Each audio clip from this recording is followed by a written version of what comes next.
నమస్తే. ప్రస్తుతం మనం గాంధీ భవన్లో ఉన్నాం. కాంగ్రెస్ పార్టీ మున్సిపల్ ఎన్నికల్లో రిజల్ట్ చూస్తే దూసుకెళ్తుంది. గాంధీ భవన్లో కార్యకర్తలు, నాయకులు చాలా ఉత్సాహంగా ఉన్నారు. మనతో పాటు ఆర్యవైశ్య కార్పొరేషన్ చైర్మన్ కల్వ సుజాత గారు ఉన్నారు. బీఆర్ఎస్ నుంచి మీకు ఒక భయంకరమైన ప్రశ్న వస్తుంది. ఏంటది? ఏంటంటే ఇప్పుడు ఎలక్షన్ ప్రచారం చేస్తున్నప్పుడు మీరు ఎందుకు రెఫరెండర్ని తీసుకుంటలేరు? రిజల్ట్ వచ్చినాక మా పాలన ఇట్లుంది అట్లుంది, అందుకే మాకు మెజార్టీ వచ్చిందని ఎందుకు మాట్లాడుతున్నారు? ఆ గాడిదలు మాట్లాడిన మాట నాకు చెప్తావేంది? ఆ గాడిదలు మాట్లాడింది ఏంది? చూపిస్తారు తెలంగాణలో ఇప్పుడు అర్బన్ ఎన్నికలకు పోండి, ఒక్కొక్కరు తరిమి కొడతారని వాళ్ళ మాట. అంటే మేము అప్పుడు ఏమన్నా, ఇప్పుడు మేము అప్పుడు మేము అదే చెప్పినాం, ఇప్పుడు మేము అదే చెప్తున్నాం. వాళ్ళు ఇప్పుడు ఏమంటారు? అధికారంలో ఉన్నారు కాబట్టి వాళ్ళకి గెలిచిండ్రు, అధికారంలో ఉన్నారు కాబట్టి అధికార పక్షం అంతా వాళ్ళకి పనిచేసింది, అధికారులంతా వాళ్ళకి పనిచేసారు, అందుకే గెలిచినాడు. మన నిన్నవన్నాడు గుడిగాడిది పళ్ళు దోమినా. ఈ మాట ఎందుకల్లా ఈరోజు మేమన్నామని నువ్వు చెప్తావేంది? ఆ రోజు చెప్పినా నా బయట ఎప్పుడైనా తీసుకో, నెల కింద తీసుకో, 2 ఏళ్ల కింద తీసుకో, ఇదే ఉంటుంది. నేను గెలుస్తాం అన్నీ అని నేను చెప్పిన. నేను ఇదే గట్టిగా చెప్పినటువంటి మాట, బల్ల గుద్ది చెప్పినటువంటి మాట, మేమే గెలుస్తామని. మేము అమలుపరిచినటువంటి హామీల్ని మేము ప్రజల వద్దకు తీసుకొని పోయినామా లేదా, వాళ్ళ కడుపులు అన్నం తిన్న కడుపుకు వాళ్ళకి తెలుసు. మా ప్రచారమే అవసరం లేదు. మేము ప్రజల పక్షాన ఉండేటోళ్ళం. మాకు ప్రచారాలు అవసరం లేదు, ఆర్భాటాలు అంతకన్నా అవసరం లేదు. మీలాగా పేపర్లు హెడ్డింగ్లలో వేసుకొని లక్షల కోట్ల రూపాయలు దుమిడీ చేసే పని మా ప్రభుత్వానికి అవసరమే లేదు. కేటీఆర్ గతంలో జూబ్లీహిల్స్ ఎన్నికల్లో ప్రచారం చేస్తూ అన్నాడు బహిరంగంగా, దమ్ముందా నీకు రెఫరెండంగా తీసుకో తీసుకోకుండా మీ ముఖ్యమంత్రి రేవంత్ రెడ్డి ఎన్నికి పోయినంట. ఎవరో చెప్పినాడు, ఆ గాడిదికి పని లేదేమో, తీసుకొని వీడియోలు బ్యాక్ వీడియోలు తీసుకొని మళ్ళీ రివైండ్ చేసుకొని చూడమని ఆ గాడిదికి చెప్పిండు కదా మా ముఖ్యమంత్రి గారు.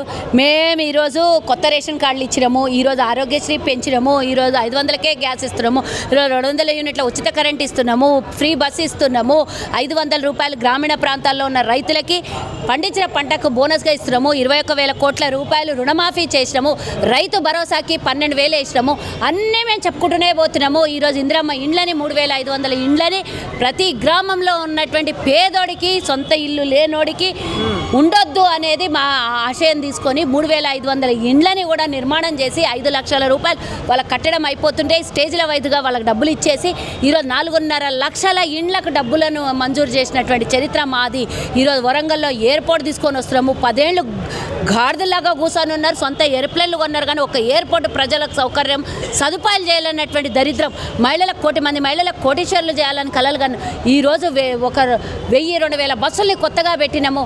మహిళలకు కొత్త బస్సులు ఇప్పించి అవి మళ్ళీ అద్దెకు తీసుకొని ఆ అద్దెను కూడా మేము పే చేస్తున్నాము. అది ఈఎంఐ రూపంలో వాళ్ళకు ఒక ఆదాయం వస్తుంది.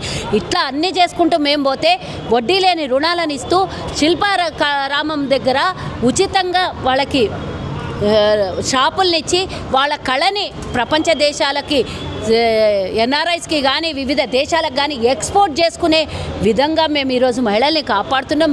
మీరు మాకేంద్ర కాలి గోటి కిందకి పనికిరారు మేము చేసే సేవలు. మీరు ఇన్ని చేసినా కూడా బీఆర్ఎస్కు గట్టి పోటీ ఇవ్వలేదంట. అందుకనే బోర్రా పడ్డారు కదా. ఆ బోర్రా పడ్డది వాళ్ళు చూసుకుంటారు, మాట్లాడతాం, చూద్దాం దాన్ని. గతంలో మేము అధికారంలో ఉన్నప్పుడు 90-95% సాధించాం. చెప్పవానికి 89 వచ్చారు ఆ గాడిదికి. మీరు కనీసం 60-70 గెలిచి పెద్ద వీళ్ళు ఫీల్ అవుతారు. ఇంకా రిజల్టే పూర్తిగా రాలేదు. ఆ గాడిదలు ఇష్టం వచ్చినట్లు మాట్లాడితే ఎట్లా?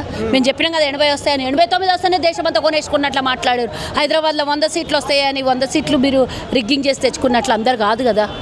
మేము ఏం చేసినాం, మేము ఏం చెప్పినాం అదే వస్తుంది. మీలాగా 100 అని బోల్రబడిండ్రు, సారు కారు సర్కారు 16 అన్నాడు దరిద్రుడు. అన్నీ ఎక్కడ పోయినాయి? స్వయంగా రేవంత్ రెడ్డి ప్రచారం చేసినా కూడా పెద్ద ఏం రాలేదు. వాళ్ళ అధికారంలో ఉన్నారు కాబట్టి పెద్ద విషయం ఏం కాదు. కానీ తెలిసినాడు ఎందుకు కోల్రిండు? ఇవన్నీ తెలిసినాడు ఎందుకు కోల్రిండు? అధికారంలో ఉన్నారు మాకే ఇస్తారు అనండి. ప్రజలు ఎట్లా అనుకుంటావు? నీకు ఇచ్చిన కాడంతా అధికారం లేకుండానే ఇచ్చారు. ఎట్లా ఇచ్చారు? ఇప్పుడు అక్కడక్కడ గెలిచినావు కదా నువ్వు. మరి ఆడెందుకు వచ్చింది? ఆడే కూడా మేమే గెలవాలి కదా. మరి ప్రెస్ మీట్ పెట్టబోతున్నాడంట సాయంత్రం కేటీఆర్. పెట్టనే అని బొంద పెడితే ఏమవుతుంది? మీకు భారీ దెబ్బ తగిలిందంట. ఈ నుంచే మొదలైంది. రేపు జిహెచ్ఎంసీ ఎన్నికల్లో మిమ్మల్ని బొంద పెడతారంట. అది అసెంబ్లీ ఎన్నికలలో చూసినాం, తర్వాత ఎమ్మెల్సీ ఎన్నికల్లో చూసినాం, ఎంపీ ఎన్నికలలో చూసినాం, తర్వాత 2 బై ఎలక్షన్లలో చూసినాం. హైదరాబాద్లో జూబ్లీహిల్స్ చూసినాం, సికింద్రాబాద్లో కంటోన్మెంట్ చూసినాం, తర్వాత జరిగిన ఏమంటారు అది సర్పంచ్ ఎన్నికలు చూసినాం, ఇప్పుడు మున్సిపల్ ఎన్నికలు జిల్లా స్థాయిలో జరిగినటువంటి మున్సిపల్ ఎన్నికలు చూసినాం. ఇంకా ఎన్ని చూసుకుంటూ పోయినా చూసుకుంటూ ఉండాల్సింది తప్పించి నీకు ఏం పెద్ద మార్పు రాదు. ఇంకా బొద్దలకు పోతూనే ఉంటావు. చివరి ప్రశ్న, నిజామాబాద్లో కరీంనగర్లో బీజేపీ హవా కొనసాగుతూ ఉంది. ఇంకా ఎందుకు అక్కడ కలిసి కుమ్మక్కైనాయి కాబట్టి కొనసాగుతుంది. కానీ అండి 1-2 తప్ప అనేది ఏం లేదు కదా. 100% మాకు వస్తాయని మేము ఏమైనా చెప్పినామా? మీలాగా తప్పటి తప్పుతుంటే అయ్యేటివి అవుతుంటాయి. ఇదే ఊపు జిహెచ్ఎంసీ ఎన్నికలు కొనసాగుతుందా, తగ్గుతుందా? ఇంతకన్నా ఎక్కువ ఇంతకన్నా ఎక్కువ బరాబర్ రాసి పెట్టుకో.